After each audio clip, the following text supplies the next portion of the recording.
Welcome, everybody. Glad you're here. We're going to get started right away. We have a lot to cover in a short period of time, and we ran a little over. You'll see in the chat box, Tessie is dropping in some information for our Kahoot game that we'll be playing during this presentation, and just some quick, very quick housekeeping. We are recording. If you know how to use Zoom, of course, this is probably the fourth meeting you've been in around this, but please use the chat, turn on closed captioning you needed, anything you need to do. We're happy to have your video on or off. Come off mute if you have a question or throw it in the chat. We'll be answering it as we go.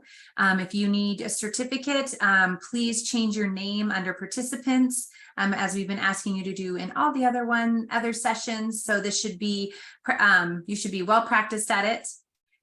We have our presenters, Dr. Tessie Bailey, myself, Sarah Evans, and Mia Minot. Sorry if I say that wrong. And we are happy that you're here, and we're going to get started with our conversation around SDI at the secondary level.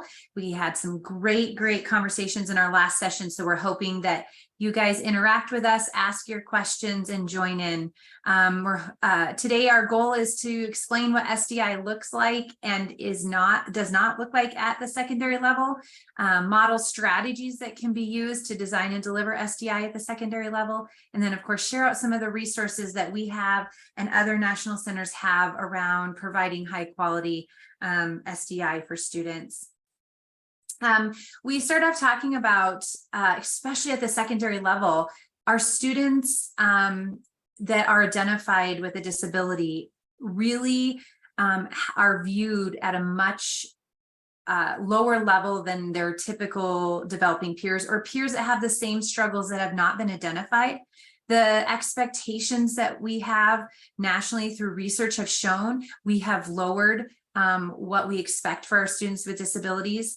Our teachers, parents, and even the students do not hold themselves to the same standards as we would other peers that do not have the label. And so we start off this conversation at the secondary level thinking about, what do high expectations look like, and how do we ensure that students with disabilities have high expectations?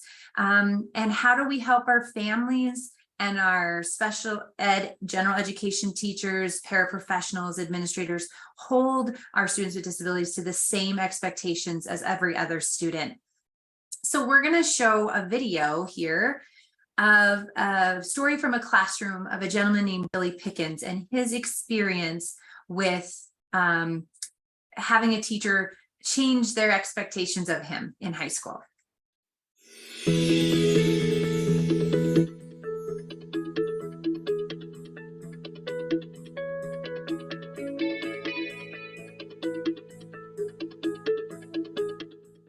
In this Stories from the Classroom video, Billy Pickens tells us how his teacher's high expectations for him may not have been welcome in high school, but that as an adult who is deaf-blind, he now appreciates how important it was for his future. On the first couple of days with school, and I was young at the time, so I didn't recognize this, but teachers weren't really giving me the same work. In fact, in the beginning, I was placed in a special ed class, even though I had been mainstream throughout elementary school. And so their automatic assumption was that I needed to be in a special ed class. But they realized, oh, he kind of surpassed the class and what they were doing, so they put me back in mainstream. And then when I got mainstream, some of the teachers were very kind of hesitant about how to teach me.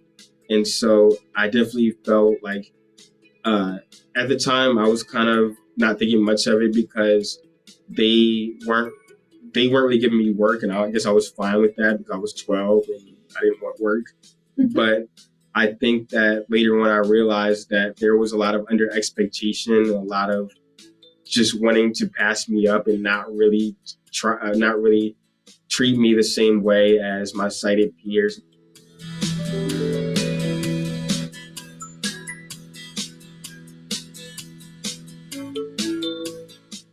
One English teacher made a lasting difference for Billy's future.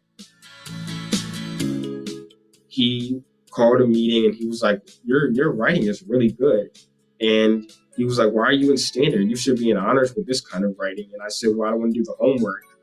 And he was like, well, I can, help that. You can stay in standard, but I'm going to give you honors level work. And so he kept me in standard. I thought he was joking, but then all of a sudden points get taken off or commas here. And it got to the point where me, and my mom were all kind of butting heads about it because I need the class to graduate. And he was being extremely hard on me. And at the time, I didn't really like it because, like I said, I didn't want to do work. And later on, I realized he told my mom, he was like, I know we can do it. I know we can do it. So I really gave him my all eventually. And I did pass the class and did well. So what does Billy recommend for educators to promote progress for students with disabilities? Leave your biases at the door and just walk in and see people as individuals. I know that sometimes it can be hard, and I understand that we're all kind of judgmental in some way at times. We all kind of look at people or have a first impression of people. But I think as a teacher, do your best to try to realize that anyone who walks in your classroom likely wants an education. They may not realize at that point because they may be young and just kids, but I think everybody genuinely wants to learn something. And so I think if you see that and see beyond what disability they have or what race they are or whatever it might be, I think that you can realize that at the end of the day, everybody wants to learn and everybody can learn. Billy graduated from the University of North Carolina at Charlotte in 2020. He now works for the Exceptional Children's Assistance Center, leading the youth advisory team and youth newsletter, while developing his very own podcast series.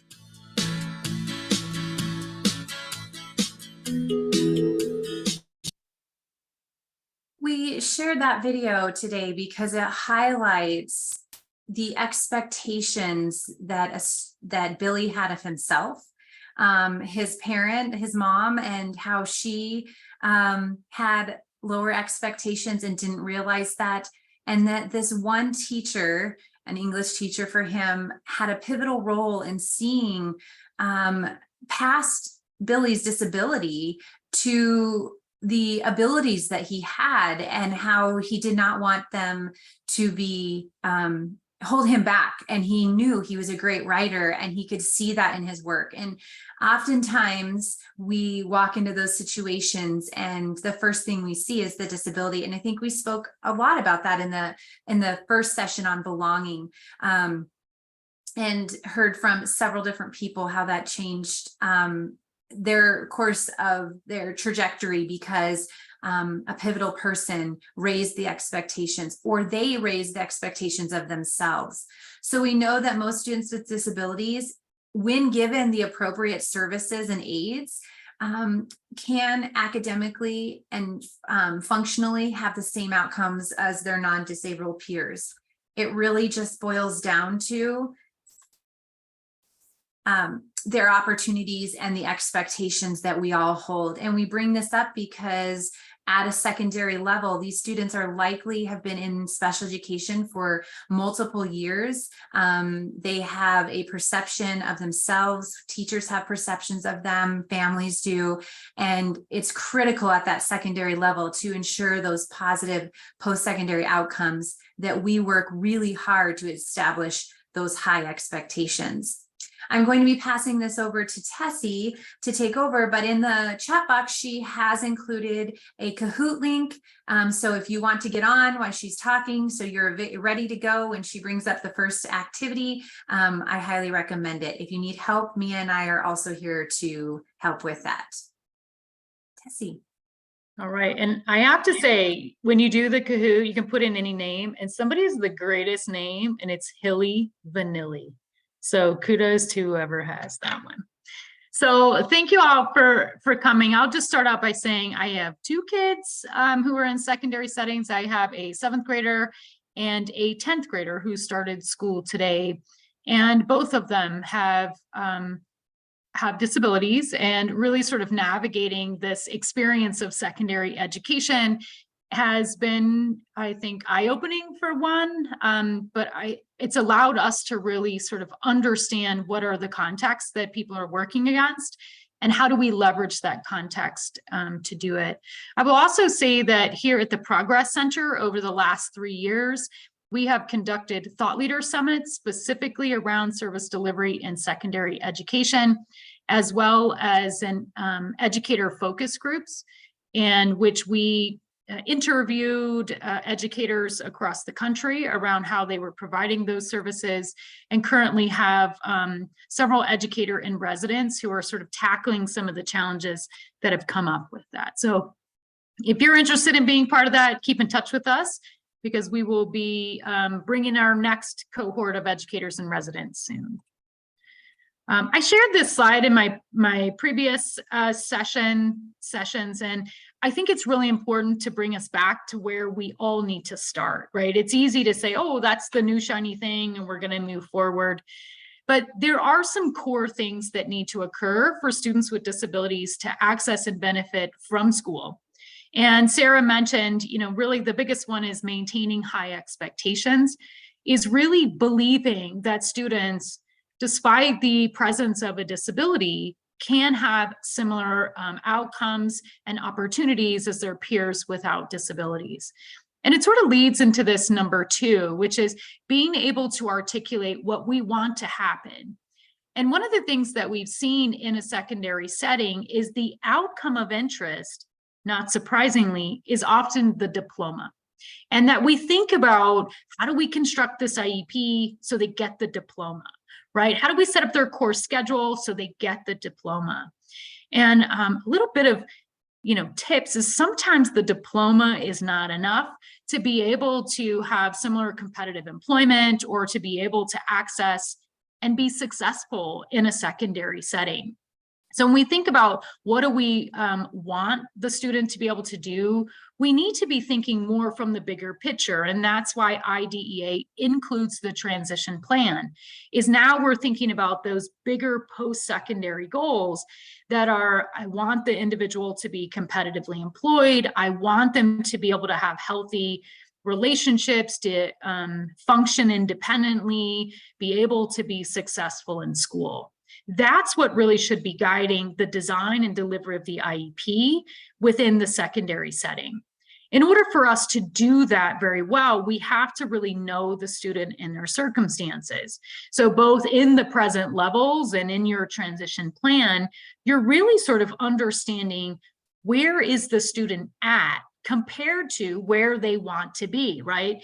And that then helps us determine what are the things that are going to help move the student from where they are right now to where they need to be post-school. And that's why you have a couple of years to be able to do that. Some of the things they'll need are, the credits in order to get the diploma, but they're likely to need very clearly defined knowledge, skills, and activity or strategies to be able to function within the school environment as well as the post-school environment. The transition plan will likely have other services and supports. Some of those will be specially designed, but not all of them are. We're going to focus primarily on number 4, which is really around, based on where the kid is, our high expectations of where they're going, what are the knowledge, skills, and strategies needed for this student to be successful? And I shared this in a previous slide as well, as the IEP has a lot of cool features. Some of us probably don't have a very positive relationship with the IEP, but it really is, if it's done well, can be very helpful because it outlines where the student is in comparison to where they need to be. And then it allows us to say, well, if the kid needs to be there, what are the services and aids that I'm going to provide? And the idea of the goals, right, are to help us measure the extent to which what we're providing is helping the student move towards those annual goals, as well as what we see in the transition plan, those post-secondary goals. And then the services and aids that we provide help the student make progress on those annual goals. and ultimately us being able to see that progress. Where SDI fits is really within this statement of aids and services, or services and aids. It's only one part of what we provide secondary students, but what we have seen is as kids get older, they often get less and less specially designed instruction, or have to make a decision of whether they're going to get a diploma or specially designed instruction, right? There's really these two competing priorities because the schedule is kind of limited. And so when we think about, how do we make these decisions about where kids are going to be, we've always got to start with this PLAF statement. And if we have high expectations for students, then our PLAF is going to be thinking about it in relationship to those high expectations. I want the student to be more independent in their core classes. I want them to be able to get their high school diploma, but I want them to also be independent, have the executive functioning skills to be successful post-school. And we think about this present levels. IDEA in its reauthorization added two things, and it made clear it wasn't just present levels. It was clearly present levels of academic achievement and functional performance. And so you can see that here in the actual definition, and Mia put the link to the tip sheet in there. When we think about academics, it's probably not that big a deal. You're like, of course, I understand academics. It's reading, writing, math, social studies, history, all of those things that will allow the student to get the credits to be able to graduate post-school, or to graduate and then function post-school. The other thing that was intentionally added to the regulations was around this focus on functional skills. And functional skills are those things that are considered non-academic, but are really essential for school success. Some of the things we often think about are the things on the left side: getting dressed and eating and toileting, right? Mobility. And we often associate functional skill needs with students who have, lower cognitive disabilities. But the regs made it clear that everybody who has an IEP has to have a PLAF statement that addresses the needs both from an academic and functional skills. And for kids who maybe have things like learning disabilities or behavioral disorders or autism, what we see is the functional skills that are impacted by the disability are things like behavior, social skills, communication, and most commonly, executive functioning. And that inclusion of executive functioning was meant to help us sort of reflect back about why this kid with a disability is struggling in reading, writing, and math. Kids aren't born not being, all kids are born not being able to read. What distinguishes a student who has a reading disability from one who does not is that they don't respond or benefit from the high quality instruction similar to their peers. And we have to ask, what about the disability? What functional skill or skills is preventing the kid from accessing and benefiting the curriculum, which ultimately leads to these academic deficits? And why does that matter? Because if you look at what's necessary for post-school success, a lot of the essential skills that are needed are functional skills. So if we're only focusing on the academic skills for students, and as you look, this is from the US Department of Ed, in the US Office of CTAE, is that these are the essential skills identified from employers as being essential for post-school employment and ultimately secondary success. And applied academics, right, is just one slice of that. The other skills that really predict whether a student will be meaningfully employed and maintain that employment and move up are things that we often think is more functional. Building relationships, communicating, managing your time and resources. And that's where we think about what is the role of the IEP, is to help the student develop the functional skills and academic skills necessary both for school success, but also for those post-secondary goals. So we're going to do a quick little game, and we've put it in the chat box a little bit, but you can just take your iPhone, open up the camera, and you can put it right on that little QR code, and it'll bring you to the game. You can select whatever name you would like to use for this event, and just know you can join anytime. We're going to use it throughout, so don't close it out. All right, so I have folks that are getting on. G Money, I love that. Progress, thank you. I like the play on what's happening today. Nickname, quite creative. I love it. Dodgeball, you guys are funny. I like you. All right, so this is how it's going to work. These are anonymous, so you're not really going to show up, and no one, unless you put your first and last name, no one's really going to know who you are. But you'll see that everyone's joining right now. And at the end of each question, you'll get to see who is on the leaderboard. So I know I've got some competitive folks out there. See this Hilly Vanilli? It's genius. All right, so we're going to get started. Just remember, you can keep logging on. It's in the chat box. All right, so I'm just going to ask you a question, and this is not really a right or wrong answer. It's really about how are you seeing goal construction within your IEPs? So do you see primarily academic goals, or do you see mostly functional goals, or are you seeing sort of an equal, amount of those, or something completely different? So you'll see that you can click on whatever the answer is that you want to provide. I don't think you can change it once you click it. That's how some people beat you, because you fumble with your fingers. Yeah, so what we see here on the screen is exactly what we saw in our focus groups and then in our Thought Leader Summit. Is there has been this push towards primarily academic goals at the secondary level. Now, if you think about a student with disabilities, they probably had about 8 to 10 years of academic instruction, and they are still struggling. And we have to step back and say, what about what we're providing or the needs of this student are preventing them from, accessing and benefiting from the curriculum? And a lot of that does come down to the functional skills. And in fact, functional skills are likely why the student is not accessing and benefiting from the curriculum. All right, so we're going to do one more, and we'll switch over. So a student with a disability uses a visual schedule to address an organization need. So what do you think? What's the kind of service that might be? Is that special ed, a supplementary aid and service, related services, or other?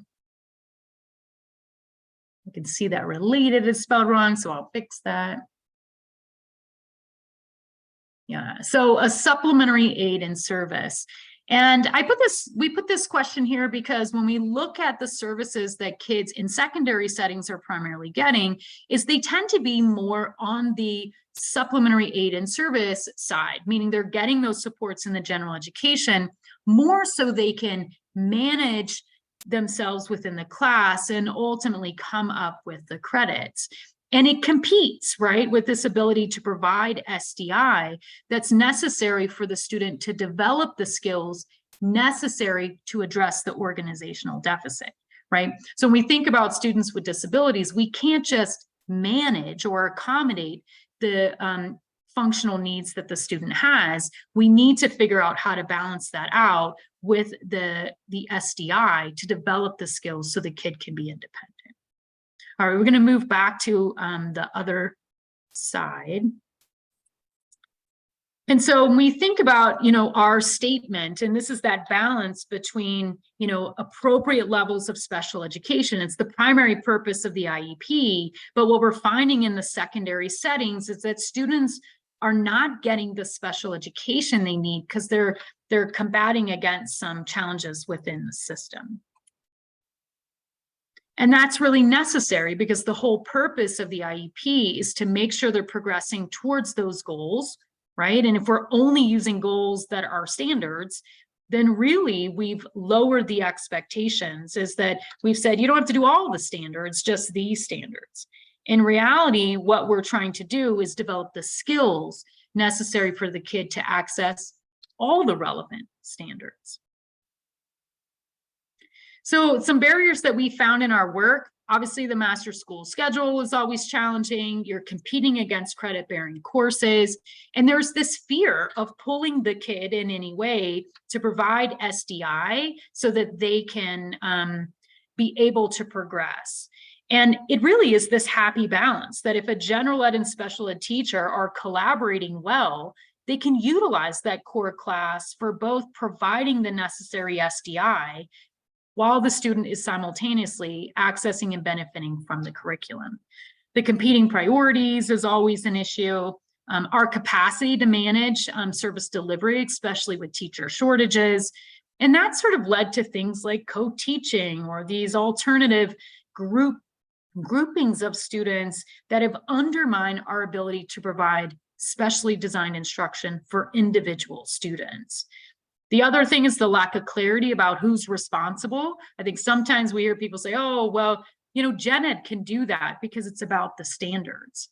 Really, the general education teacher is responsible for the standards-based instruction, but the special ed teacher is responsible for the design and delivery through paras or however it's delivered to ensure the kid is getting the skills necessary to access and benefit from the standards.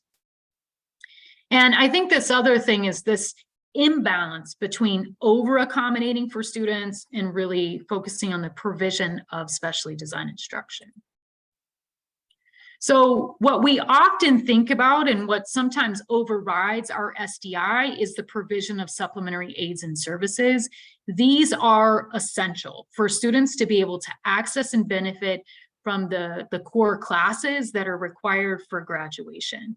But it's not enough, right? If they only need the supplementary aids and services, then technically they're not really eligible under IDEA. They're likely to be a student who needs a 504 plan. What we're trying to focus on is, while simultaneously meeting their needs in real time to access content through accommodations and modifications, we want to make sure that we're balancing that out with the development of skills, knowledge, and strategies for the student so they don't need us, right? I mean, we want them to be able to graduate feeling like they can do this on their own. And if we over accommodate, meaning we're always, giving them less, or we're always providing a reader and not really helping them learn how to do that for themselves or self-advocate, it's like what you heard with Sue Ann yesterday. You kind of leave not really having a place, right? Like you don't understand where you fit because you're so dependent upon folks. And I think the challenge is the more modifications we provide, then we're lowering the expectations. The student assumes this is what real life is like. And what happens is once they graduate, they lack both the skills and knowledge to be able to be successful. So it's not that we're not providing accommodations and modifications, but it's important to remember they're supplementary, right? That really it's around this bigger piece of specially designed instruction, meaning we are adapting the instruction to address the disability related need, right? And that's that to address the unique needs of the child and simultaneously ensure they have access to the general curriculum. So that's where SDI is at. And we sometimes are just not seeing the intensity of that for secondary students. And so they're not really benefiting as we would expect. And, at the beginning, we talked about the objectives, and a big piece of this is making sure that students are getting skills that will allow them to be successful. I mentioned I have 2 kids. The biggest things that I wanted my kids to be able to do was live independently. I have a very small house. They can't live here forever. And to have healthy relationships and be able to do as well as they can in their work environment. And it's not about passing this class or this very narrow skill. It's this big picture, which then requires me to make sure my kids are learning strategies for life, right? It's like adulting in a sense. We know that when after repeated failures, that students with disabilities who aren't being appropriately supported, who aren't gaining those skills, start to develop a level of learned helplessness. And if you're in secondary and you're like, oh, my kids aren't engaged or my kids don't like this, We developed that. Kids came into school loving school. And that disengagement often starts around 3rd grade because they're not having their needs met and they're dependent upon everybody else to figure out what's going to happen. So we want to make sure we're involving students in the selection of the how we're going to design and deliver SDI, as well as how we're going to provide those supplemental supports in the general education classroom. And so I'll say that bottom piece is what I'm going to just sort of close up on is, you know, the mastery of the skills to improve executive functioning processes. These are things in which we can feasibly deliver SDI to address very common disability related needs within the context of a secondary setting. If I have to pull a kid out and teach them how to read, but I don't teach them to address the deficit in the first place that prevented them from learning how to read, then I'm not going to build that sustainable learning or that confidence to be able to continue to learn how to read as they leave high school, right? So there are some executive functioning skills that have been identified, and we'll put a link in the chat box. It's also linked under the materials for today's session. But executive functioning skills from an SDI standpoint is where we're going to get our biggest bang for our buck. We have large effect sizes, about 0.56 if you look at Hattie's work, and then that's in general. But if you look at some of the individual skills, and I'll share some of the effect sizes here on the next page, what we start to see is if that is taught for all kids, then we build on it with specially designed instruction. We are providing secondary students with the knowledge, skills, and strategies to be able to be engaged with their peers with and without disabilities, but also to be able to have the skills for competitive employment, have the same opportunities for success in the secondary setting. So these are the 6 primary skills that we see. There are other executive functioning, but these are the primary ones that we see, for example, in evaluation reports across disability categories that are preventing kids from accessing and benefiting from school, right? They struggle with attention. They struggle with being able to sort of attend to what's relevant and what's not relevant, to be able to identify how to get a task done. My youngest has the worst anxiety you've ever seen because of some early childhood events, that if you gave him a task, it's so overwhelming, he doesn't know how to start, so it never gets done, right? The self-monitoring, being able to stay on track, being able to switch between tasks. I think a lot of you probably have goals around that, or this idea of working memory, rapid recall.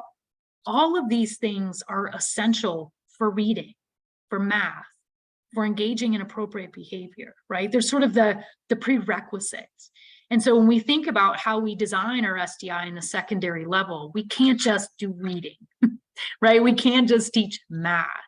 We have to sort of focus on these skills in connection with the academic skills that the kid will need to be successful.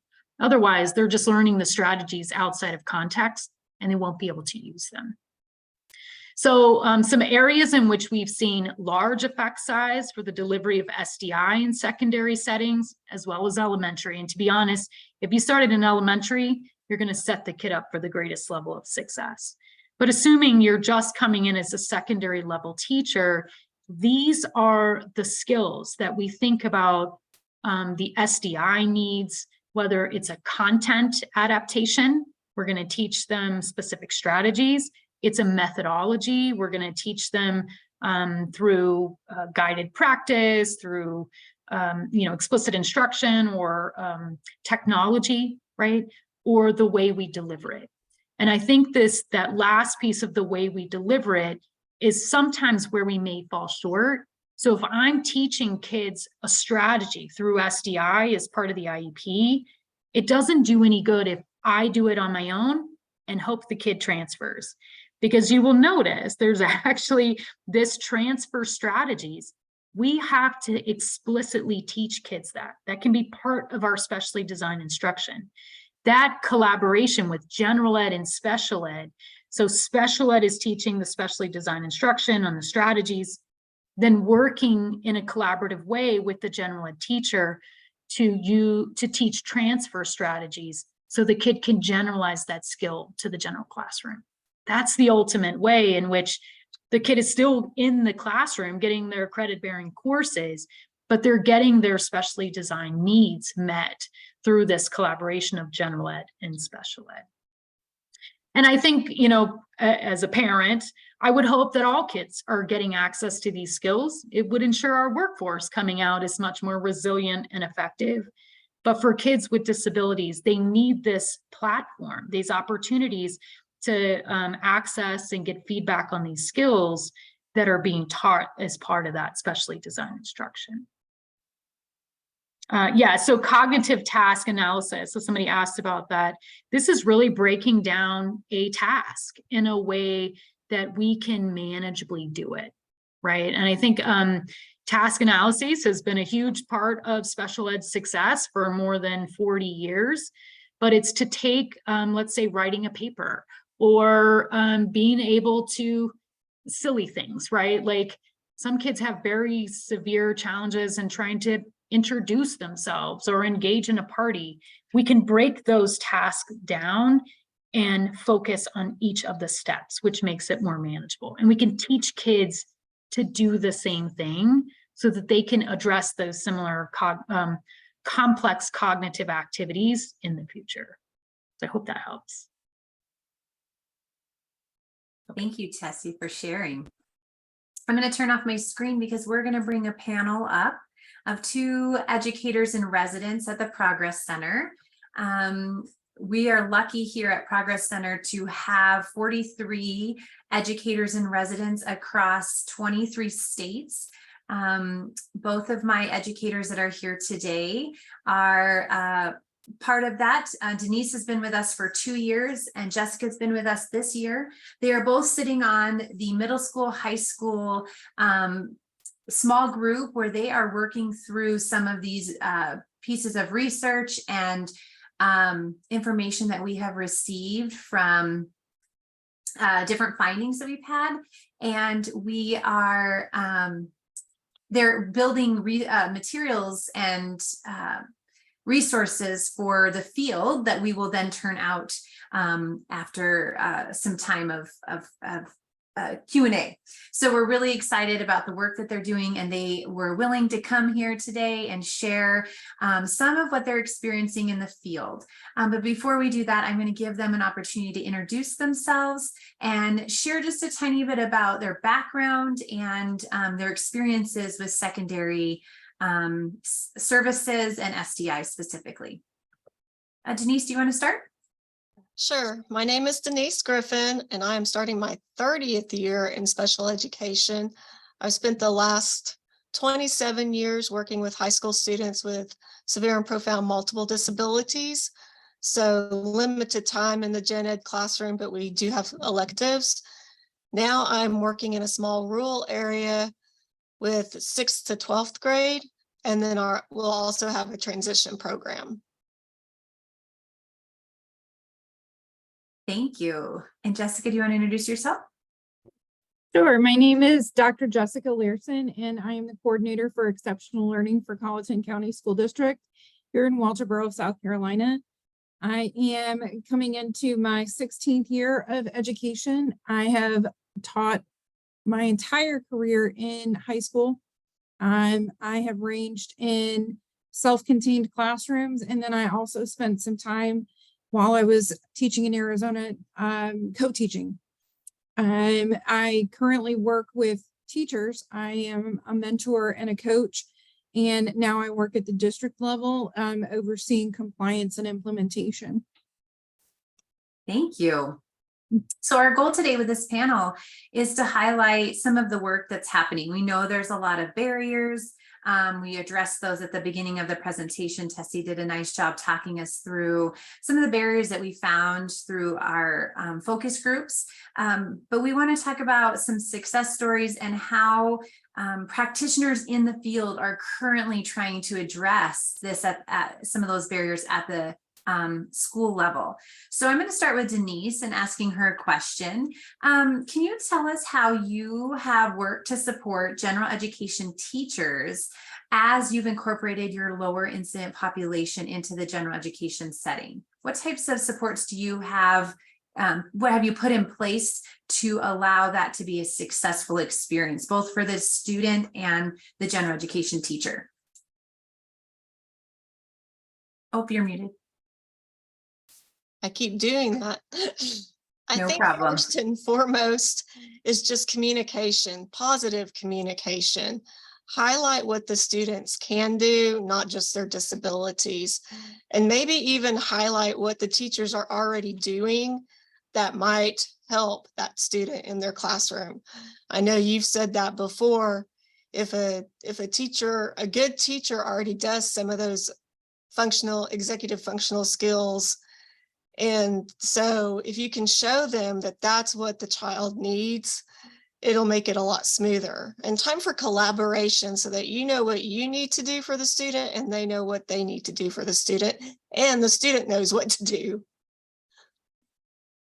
I love that you brought the student into it, because at the secondary level, it's critical that they're learning those self-advocation skills and how to communicate with what works for them and what does not work for them. And I think Tessie really shared how her own experience with her own children have been, but I think highlighting that use, bringing the student into the conversation is critical. But I also appreciate how you highlighted the need for collaboration between the special ed and general education teacher. And I know time is precious in a school setting, but focusing on that ability to find even just 5 minutes to do that collaboration is going to make a big difference. Jessica, will you share some of the work that your district is doing around capacity building for your general education teachers to be able to support our students with disabilities in their general education setting, no matter the impact that the disability has on the student? Sure. As we all know, and I'm sure that our district is not alone here, we're experiencing a critical shortage of teachers. So right now we're doing an inclusion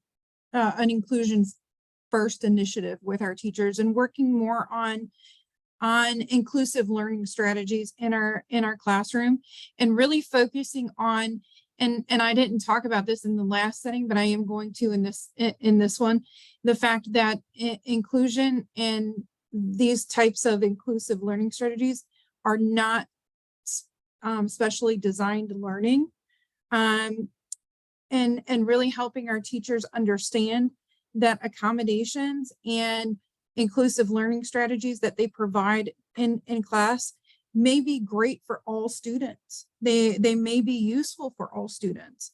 As general education teachers are thinking about grouping, as they're thinking about their MTSS groups, as they're thinking about their response to intervention, the types of accommodations that our students are getting, they may be beneficial to other students as well. And just because our students are getting those accommodations from teachers, they may not be able, or they may not be getting them from other teachers. So it is still an accommodation. It is still an appropriate use of that instructional piece to be able to utilize that in that setting. But it's really helping teachers to understand that a general educator's role is not to provide the specially designed instruction. That is the special educator's role, and to help define who is in charge of doing what, but to actually work on the collaborative piece of that. Mm-hmm. And we're really trying to hit that. Nice.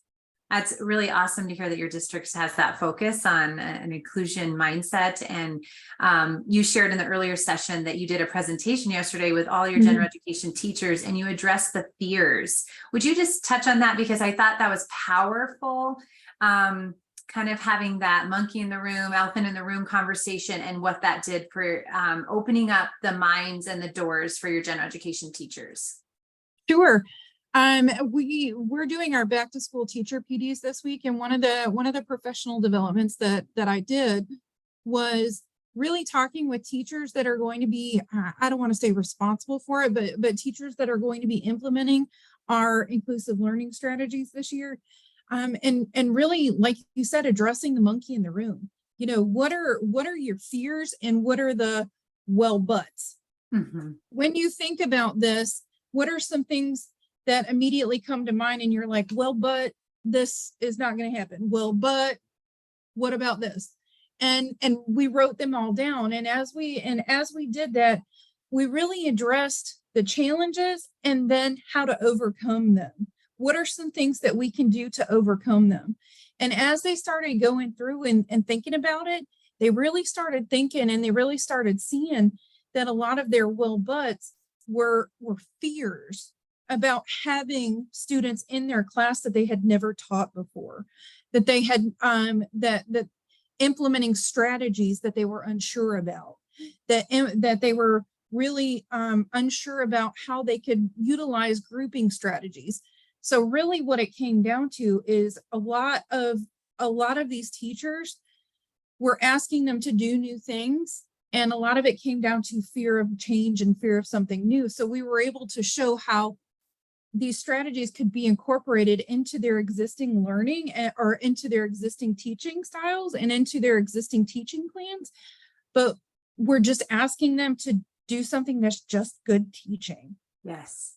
Yes. And I really, I love to hear that your district is trying to take a difficult barrier that everyone's dealing with, a teacher shortage, and turn it into a positive that may end up having an amazing outcome. I would love to check back with you in about a year to see how, by not having as many special education teachers and that pushback towards students being included in those general education classes, how that's impacted the outcomes for your students. And maybe a positive will come out of our struggle. And I always try to find that silver lining. Denise, you have shared with me when we were preparing for this, some really cool success stories about taking some of your more significantly delayed students, that more intense population, and having them involved with peers at their age. And would you just take a minute to share a couple of those success stories you've had? Sure. Well, as you know, when you have students with severe and profound multiple disabilities, mobility is often an issue, and trying to get them around the school can be an issue. So we solved that with the reverse mainstreaming kind of thing. The leadership class would come into our room, and they would usually help them with an art activity or play a game where we kind of took the back seat and let them do the interaction with the students. We also had leadership go on CBI trips with us as well, because it was difficult to get around all the places by ourselves. And so we could split up a little bit better. And then they had more people asking them questions or trying to get them to interact. I didn't share this last time, but I did have a student one year who went to a science class, partly because he liked the teacher. But he took his communication board with him, and so they could ask him yes, no questions and some other things. So it's collaborating with that teacher and letting them know what your expectation is. I wanted that student to stay in class, and I wanted him to participate to the best of his ability. I did not expect him to do exactly what the other students were doing. So it's about finding finding the teacher. This year, my students are out. Of course, they're they're moderate to severe students, so they will be out more for science and social studies. But I think I like the idea of maybe keeping them for the beginning of the hour and helping get them started on the vocabulary and some other concepts, and then letting them go to class and finish out with their peers. But that'll be something we have to look at next week when we start planning our schedules and routines. Awesome. I really loved how you talked about giving the students access to their typical peers in a very authentic way, where you guys as staff step back and let those conversations take place, and making those students feel like they were a part of the activity with their same age peers, where they don't have as much opportunities. Thank you for sharing that. And just one last question for you, Jessica. One of the barriers that Tessie talked about at the beginning was scheduling, and how our high school schedules are set up to ensure that students get credits and they have the right classes in order to graduate. And this can often be a barrier when we're looking at providing services for students at the secondary level and that SDI. Can you talk a little bit about some of the unique ways that your district is dealing with that barrier, and how, you know, I know it's not perfect, but how you guys have started down that path to try to find better ways to meet the students' needs? Yes, and I'm just going to say again, by no means is my district perfect in this initiative. What we're collaborating on right now, and what we're working with our high school team on, is really working our master schedule to where our students with exceptionalities can be scheduled first. When they get into Power School first, they get into the classes that they need first. And then our students that do not have IEPs, or our gen ed students, we can go in and we can plug them in second, because they don't have the difficulties in scheduling that our students do. That has required a paradigm shift in thinking, because right, wrong, or indifferent, a lot, you know, some of our teams still views it as, you know, our students are not going to, they're not the diploma students. They're not going to be on graduation track. So they're not going to expend as much time. And it's like, well, no, we need to think about these as our students are gen ed students first. These students are going to be diploma track. These students are going to graduate, and we need to have high expectations regardless of which class that they're in. And it's really trying to shift from an achievement mindset to a growth mindset. Mm-hmm. Thank you for sharing that. Go ahead, Denise. I just liked what she said about the growth mindset versus the achievement mindset. I think in education, we are always so focused on the achievement, the end result, and we don't think about how we should get there. And that's where that growth mindset comes into play.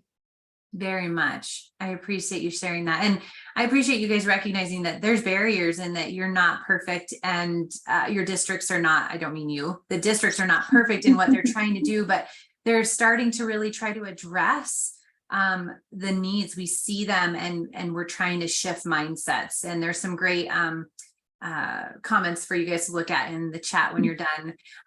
Thank you guys for joining us for our panel today. I am going to jump back to the other screen as we finish out and play Kahoot, but we greatly appreciate all your time and energy, and that you're devoting to helping Progress Center develop high quality resources, as well as sharing your insight from the practitioner lens of the day-to-day work that's happening.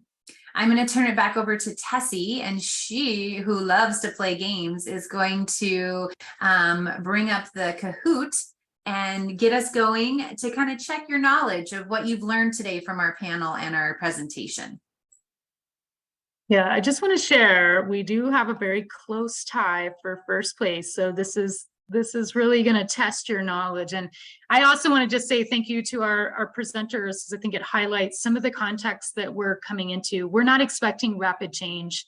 And I think that Dr. Larson mentioned this paradigm shift, and it came up in our last session as well, is that we have to rethink what special education's role in supporting students, whether, you know, how are we ensuring they're getting that special education SDI and that supplementary aided service. So we're going to do just a little fun activity. And this is just a true false. It's based on how fast you are. Is differentiation is a form of SDI. Very common in secondary settings. There's a big push to make sure we differentiate. Does that constitute SDI? All right, your last choices, here we go. That is correct. Yeah, so it's definitely not SDI. And as you heard from our panelists, like those who are using that in their general education classroom, increase the access so students can benefit, but it alone is insufficient.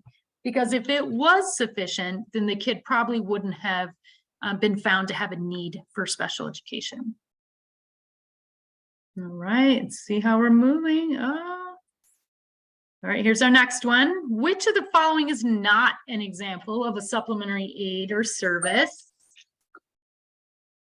It's my note to myself. Okay, you got about 10 seconds. We've got extended time, access to a para, training for a general ed teacher, or modified worksheet. Yeah, so that training that we would provide to school personnel under the statement of services and aids, you can get this support for school personnel.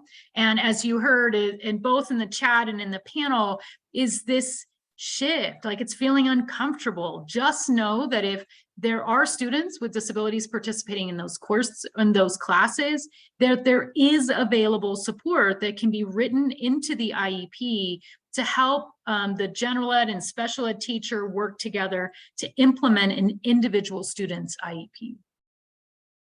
All right, here's the next one. Let's see how, oh, go Bills. Hope we got a lot of Bill fans out there. It's a true, false, universal design for learning is SDI. Lots of people answering this one really quickly, and UDL and differentiation also often go together, right?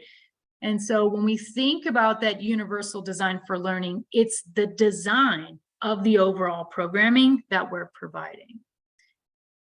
And that is correct, it is false. The key term is a universal, meaning it's to make something accessible for the greater good. And in schools in which teachers are using UDL and differentiation, the need for supplementary aids and services is often reduced. But it doesn't necessarily mean that the students getting their specially designed instruction needs met. So that needs to be in addition to. Oh, Bills are still in the lead. Here we go. Another true, false. Co-teaching is SDI. And Dr. Larson talked a little bit about co-teaching, and it is a common strategy that we see within secondary settings. And this is often where a special ed and general ed teacher are in the same classroom. Your last choices, pick something. Correct. This is false. Co-teaching in and of itself is not SDI. Just like, you providing a special class is not SDI. There are locations or opportunities in which SDI can be delivered, but the SDI is unique to the individual child. And so while in a co-teaching model, the team can work together to deliver the SDI, that is a way for us to maximize our resources and ensure students are, for one, making progress on their disability related needs, on the skills and strategies, while also accessing the curriculum. Oh, not a lot of changes. Here we go. True, false. Special education math classes are SDI. So what do you think? So you have on your graduation, you can have like Algebra 1, or you have like a special education class. Is that considered SDI?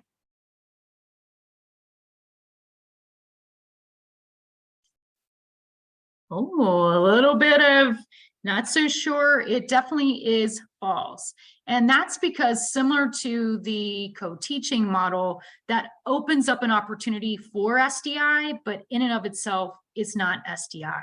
You are still obligated to provide individualized SDI for students or groups of students based on their individual needs. But just saying I'm putting you in a special ed math class does not necessarily meet the legal definition of SDI. Remember, you need adaptation of content, methodology, or delivery. I'm going to pass this back to Sarah, and then we'll stay on to answer any questions. But I want to make sure that you can keep doing the Nearpod if you'd like. I'll keep it running so you can see who won. Awesome. Thank you. It's always fun to play a little game and make some of these topics that seem hard and not always easy to wrap our mind around a little bit more fun and in a engaging way. So just to wrap it up and bring our presentation to a conclusion, we want to ensure that high quality programming instruction happens at the secondary level. And we know through research and our conversations with practitioners that these 4 steps are critical to having high quality programming. We need appropriate grade level assignments, a strong core, deep engagement with students, deep engagement with their learning, and teachers holding high expectations for students. We know that through many different ways. And so if there's been some questions about how do we start making the mind shift? How do we start helping our district look at this different? And my response was, we have to start small. You won't shift the entire district. I think Jessica jumped on and said that she's been working on this for 6 years. And although it's getting better, it still has a long way to go. So if you can start small with 1 or 2 teachers who are willing to engage and really think about that collaboration piece and changing what they expect of students with disabilities in their classroom, start there, build some success and use those stories to share in your classroom. So as we finish out the rest of the presentation, if you have questions, please feel free to put them in the chat box. And we're here, we'll be on for a few minutes. If you want to come off of mute and ask us a question, that's fine too. We appreciate you being here today. Make sure that you've changed your name if you would like credit for being here. And we hope you look forward to the closing session for Progress Center, and then join again tomorrow for the NCII focus day.